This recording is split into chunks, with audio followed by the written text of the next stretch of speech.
Hey, Hey, how's it how's it going? doing? Not bad, not bad. Yourself? I'm doing well. Thanks for willing to do this, Alan. Yeah, of course. Good to be here. Yeah, you know, I want to be honest with you. I've Hmm. been knowing all about you since Ollie Chen from Ghost and Molly McGee, Oh and yeah. and since that, I've been getting to know you all of your voices from it. And not only do you appear in that show, but you appear in anime as well. And gotta admit, you have a very unique voice to be part of all these type of projects that I've seen you in. Well, thank you.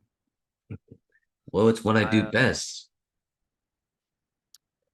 But anyway, I have many questions I've been wanting to ask you. yeah. Let's go at this. Tell me, Hmm. how is it like being a voice actor in many animated shows? It's like a weird dream come true. It's looking back at it all, I think it's like part of me still can't believe this is what I do for a living, but like, I've been working at this for I want to say 13. No, more than that. No, I've been working at this for like a long time, like a really long time, like 16 years or something like that. And so like, but like, I don't think about it. I don't think about like the things that I've done. I don't think about like the anime that I've been in. I don't think about like my own personal things. I just go move on from one thing to another, because that's what a lot of actors do. Like we do one thing and then we got to find the next paycheck to keep alive. So um and I promised myself when I started this that this would be the only thing that I would be doing for like my entire life. And so um for me to be able to look back and see all the things that I've accomplished, it's weird. Cuz I almost don't believe it. I almost don't believe that I could do all that. But no, it's really cool. It's really cool to hear myself in the things that I've done. So I'm happy about it. I just it feels surreal. It doesn't feel entirely like real. I see. Which leads me to the most important question. How did you get into voice acting? um well,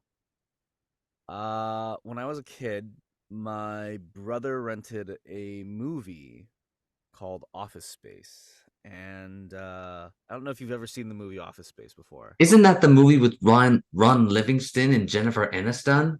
Yes, I believe so. Yeah. Yeah. But like, I watched that movie as a kid, and it traumatized me because I couldn't tell, but like to me, it felt like, oh my gosh, this is like what real life is. Because my brother, who rented the movie, was like in the main character situation where he was like at a dead end startup tech job, and like it was just miserable and soul crushing. And I saw that, and like my brother's my hero, and so like I was like, okay, I don't want to end up like that where I just feel aimless and just end up in a job that I hate. So ever since then, when I was a little kid, I started looking for ways to find like a fulfilling thing to do in life, because I knew ultimately I'd after school and all that, I'd have to find a job um and what have you. And by the time I was in like my later years of high school, I was like, I still don't know what I want to do. So I talked to my cousin, who's a film editor in Hollywood, and I talked to him, and I was like, "Oh, I tried this, and this," and he sort of sat there um and was like, "That's interesting. Like, figure out where all those things come from, and then find like a different thing from that thread." And I realized he was right. I realized that I loved everything that had to do with my childhood, be it TV and animation and video games and all that sort of stuff. And I realized I want to do something that had to do with that. And I was like, okay, what's the most fun you had as a kid? And I was like, oh, playing pretend, duh. And I was like, okay, so can I do that? How about being the characters? And I was like, okay, how about voice acting? And so I was really fortunate because I lived 40 minutes by train away from voiceover conservatories. So I took a class, um, and the first time I got in front of the mic, I was like, okay, this feels right. This is what I'm going to do for the rest of my life. So I started pursuing voice acting while I was in high school, and um, the rest is history. I see. So this is how you got into voice acting, because of the experiences you have over the years. Because since you're taking voice acting classes, I too am also doing that too. Because after all, I have the same desire that you have to becoming a voice actor. Since I was 6 years old, I had a dream of seeing myself on TV. By the time I discovered how to get myself into TV, that's why I discovered the only way to see myself in it is to become a voice actor myself. Mm. So I've been practicing voice acting for years, hoping to finally get myself to it. That's why I'm taking the classes by the 25th of this month so that I may learn everything from the basics. Right, right. Good luck. But anyway, these are the questions for the characters. But what was your first ever character you get to play as way before you got into so many others I got to know you as? I got my first audition through Bang Zoom.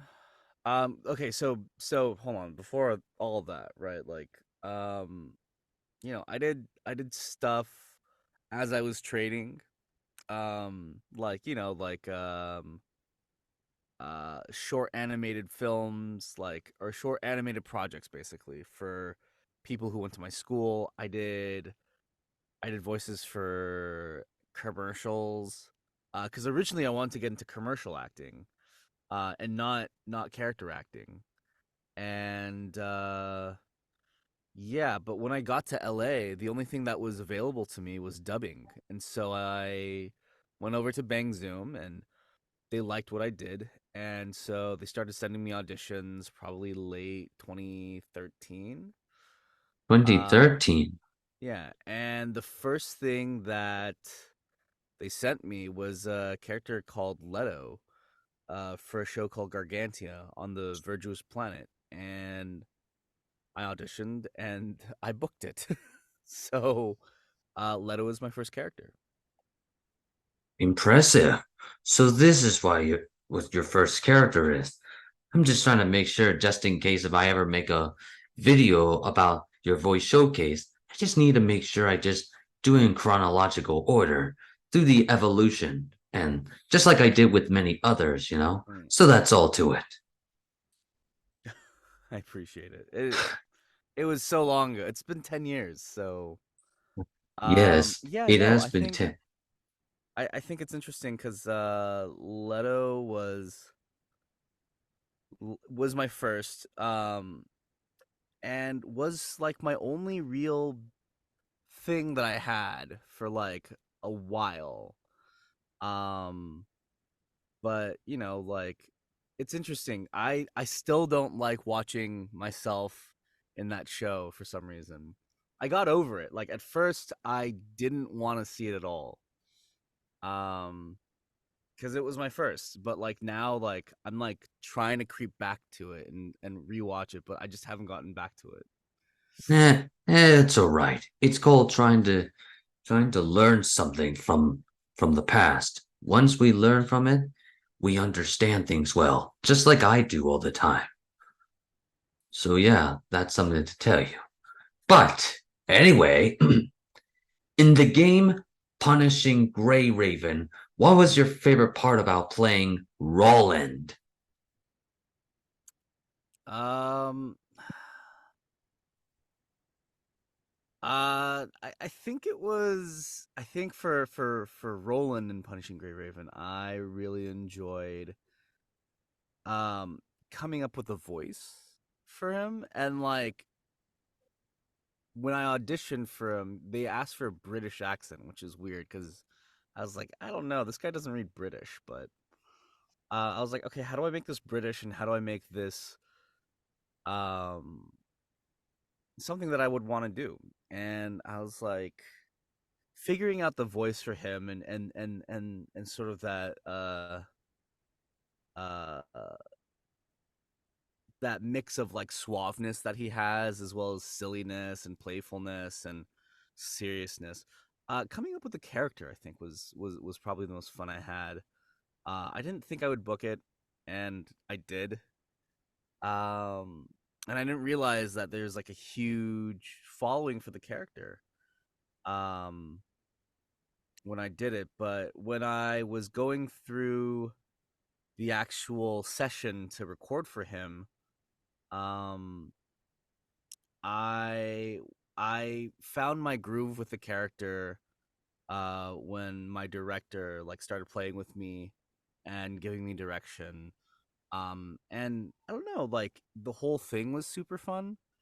Um, but like discovering who he was and like where he sat in my body and all that sort of stuff was probably one of the more fulfilling things character wise.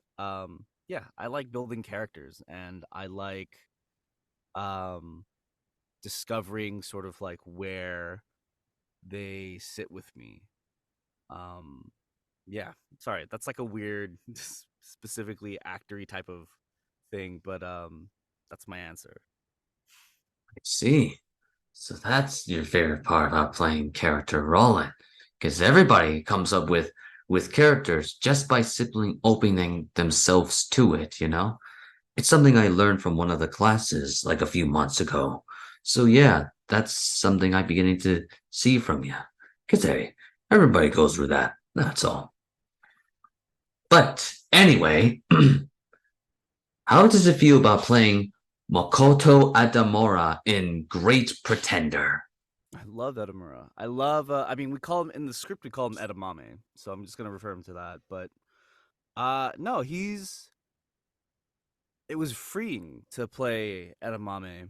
Um, he was so over the top. He was like in these zany situations. Um, he was the most fun I've probably ever had with any anime that I've done. Working on that show is still my favorite show.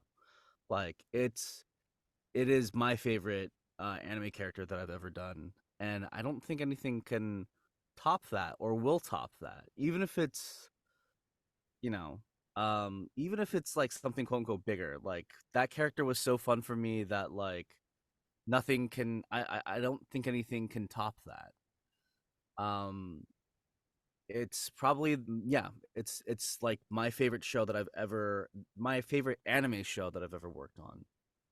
And we did that during the pandemic, and when we did that, because it was like the early parts of the pandemic, we weren't really rushed to like churn it out, right? And record. Like we had so many technical difficulties that my director was like, screw it. Like, let's just play with the character and just take whatever time we need um, to get the character right.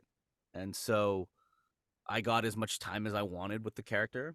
And I think that's really rare now because they don't do that. They usually try to make it as quick as possible so that they can save money. But because it was during the early part of the pandemic, we were afforded um, a lot of time. And the last time I heard something like that was like Cowboy Bebop.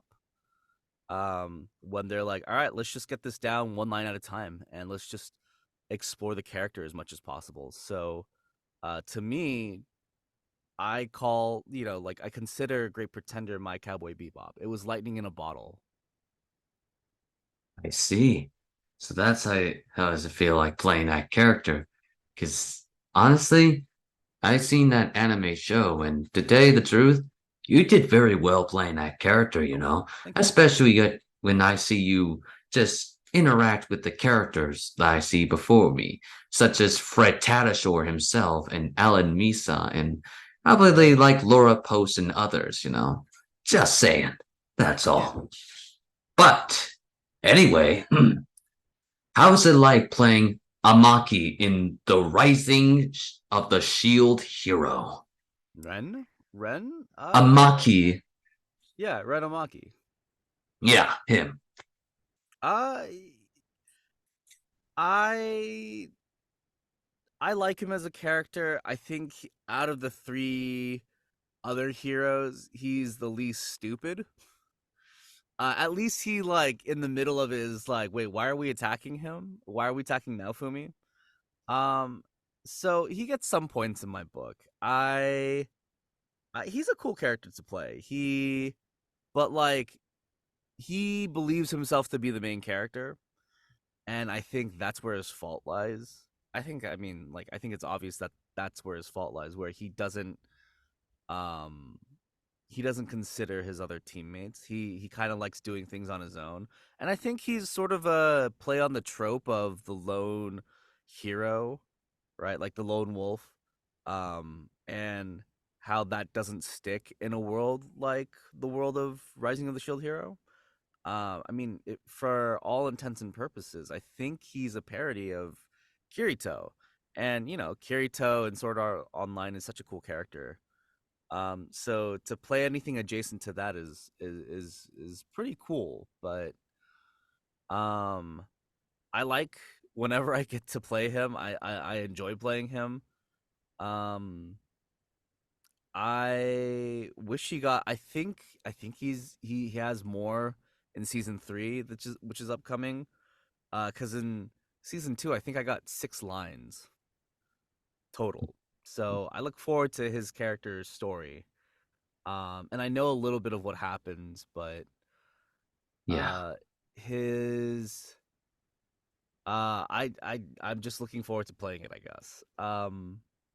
But yeah, no, I enjoy the character, and um I don't know, like he's a bit of a dick, and like that's fun to play sometimes. So, you know, yeah. I see. So that's how it's like playing that character.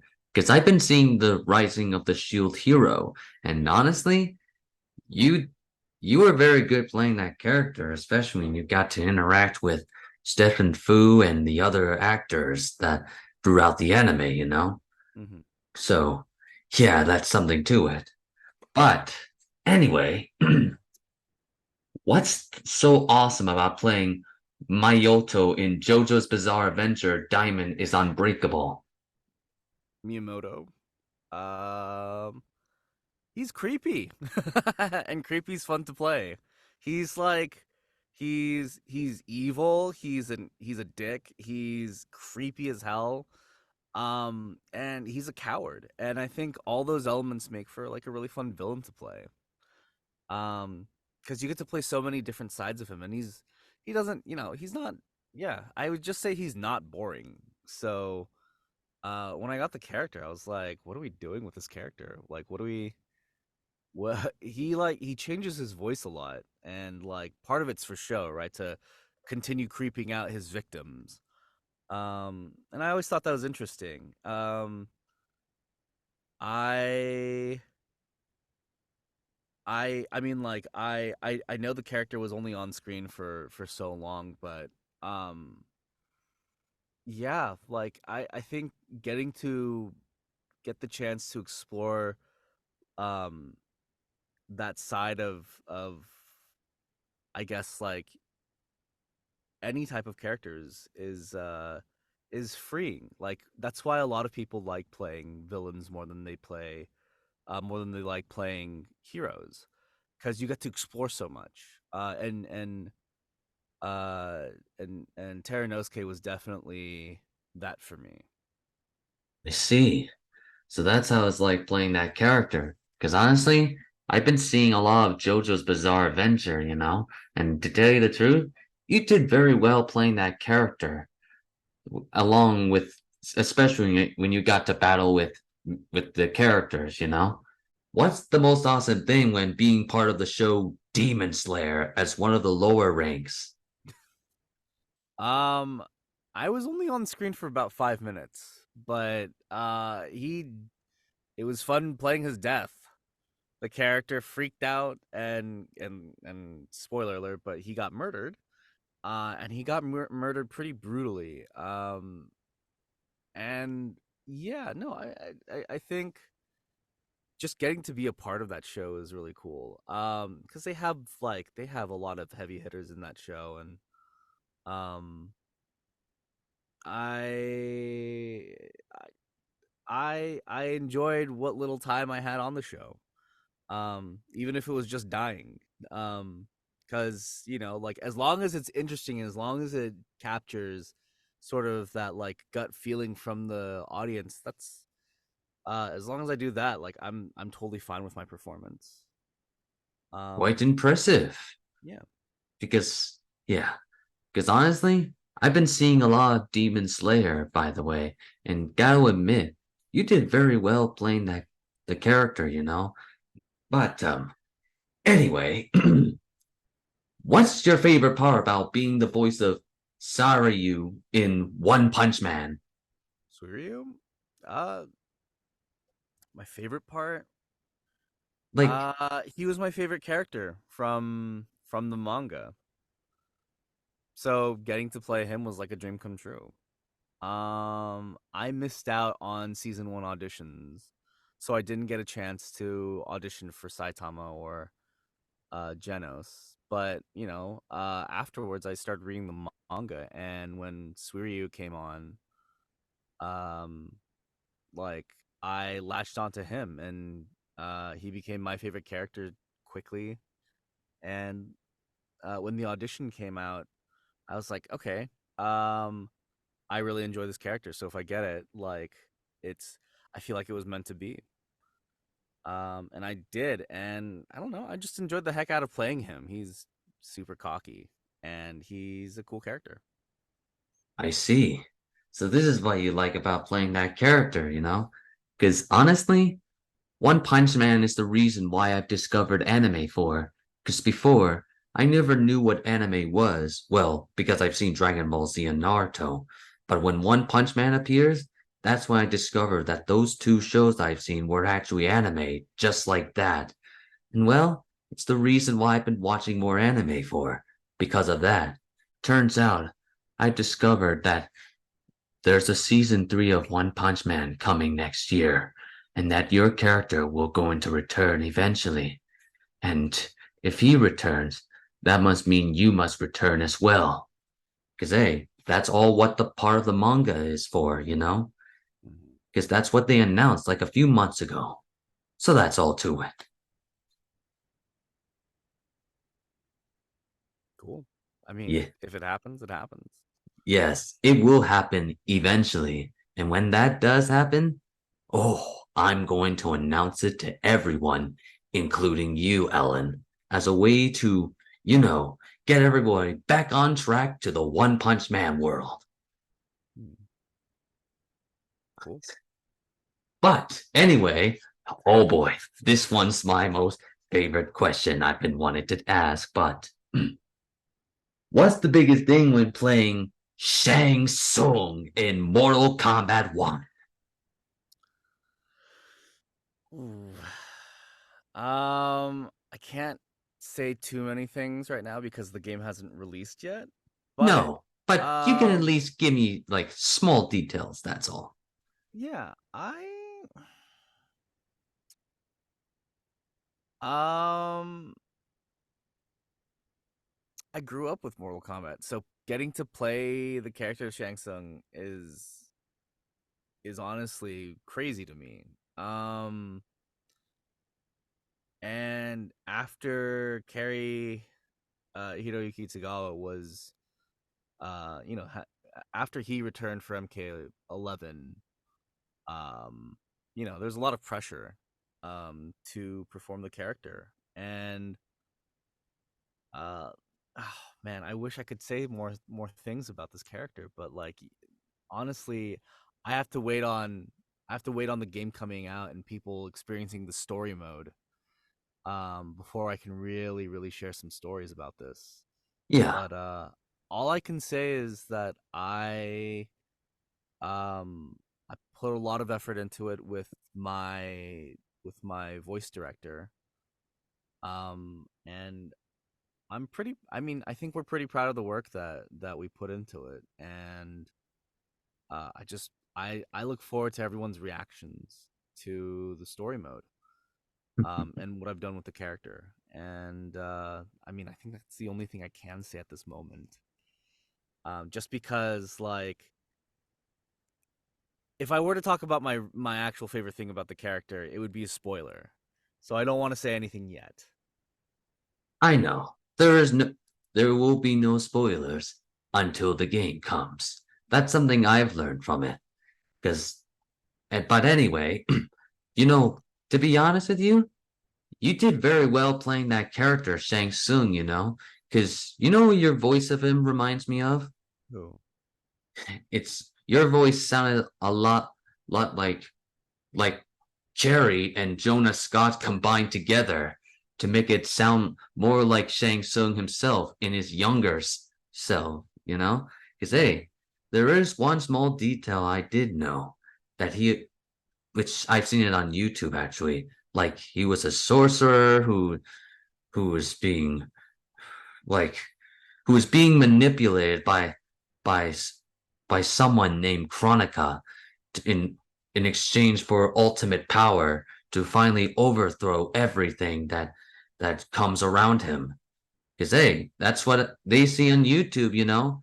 You can check it out later if you want. Because hey, it's something I'm beginning to notice for myself. Hmm. Just saying, that's all. But anyway, well, my friend, it was such an honor to finally meet you here, Alan, and that hopefully by the time Mortal Kombat 11 comes, I just have high hopes for you to, play the game so that we can finally experience things for ourselves, you know? Yeah. I will definitely be picking up the game. As do Um, I. but I think because I'd like to see I'd like to play it and experience the game myself. But yeah, I can't wait for people to get their hands on it. Yeah, of course. Well, Alan, it's such an honor to finally meet you, and hopefully we see each other on Twitter, my friend. And I hope you do something awesome. Thank you, and thanks for having me. It's what I do. Bye. All right, take care.